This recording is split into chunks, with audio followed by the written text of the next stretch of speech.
আসসালামু আলাইকুম। আশা করি সবাই ভালো আছেন। নর্থ সাইপ্রাস থেকে আমি রাফিন আছি আপনাদের সাথে।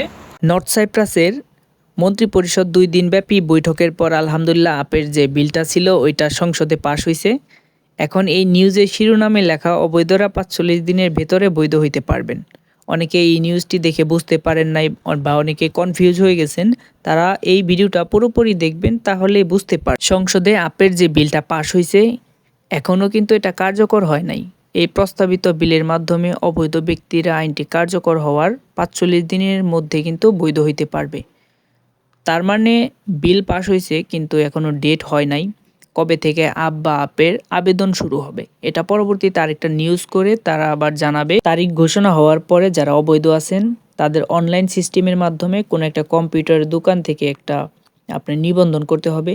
তারপর নির্দিষ্ট যে সময়টা সরকার বেঁধে দিবে ওই ৪৫ দিনের ভিতরে আপনার সরকারি বেতন যেটা ৫২,৭০০ সামথিং এই পরিমাণে ফি সরকারকে জমা দিতে হবে। তারপর আপনি বৈধ হইতে পারবেন। যারা বর্তমানে অবৈধ আছেন, অনেকে স্টুডেন্ট, অনেকে ওয়ার্ক পারমিটে আছেন, অনেকে ট্যুরিস্টে আছেন, সবাই কিন্তু এই অ্যাপে বৈধ হইতে পারবেন।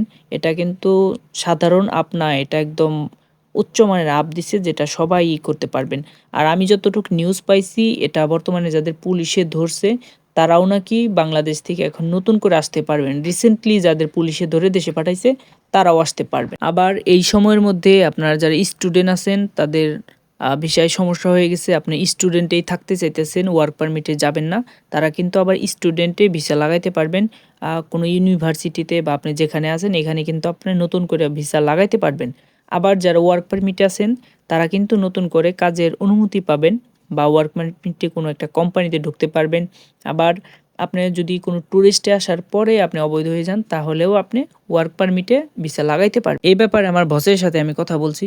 হয়তোবা ১০-১৫ দিন সময় লাগতে পারে আপের ডেটটা ঘোষণা হওয়ার, বা আপনি আপের আবেদন কবে থেকে শুরু হবে, কি কি পেপার লাগবে বিস্তারিত পরবর্তীতে জানা যাবে। আপের যেহেতু বিলটা পাস হয়েছে তার মানে ঘোষণাও খুব শীঘ্রই হয়ে যাবে।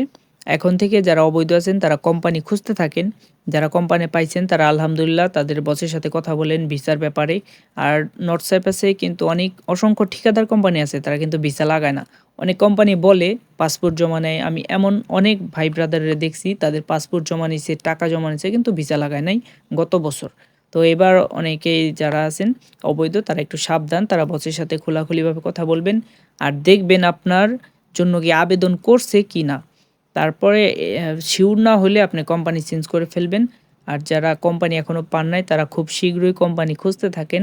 আর অবশ্যই কোম্পানিতে যদি আপনি কাজে দালালের মাধ্যমে যান আর আপনি নিজেই খুঁজে পান, একটু চেক করে দেখবেন এই কোম্পানিতে আগে থেকে ভিসাওয়ালা লোক কাজ করে নাকি বা মালিকের লাইসেন্স আছে নাকি, এরকম একটা আপনি খোঁজ নেবেন। নেওয়ার পরে তারপর কাজে ঢুকবেন।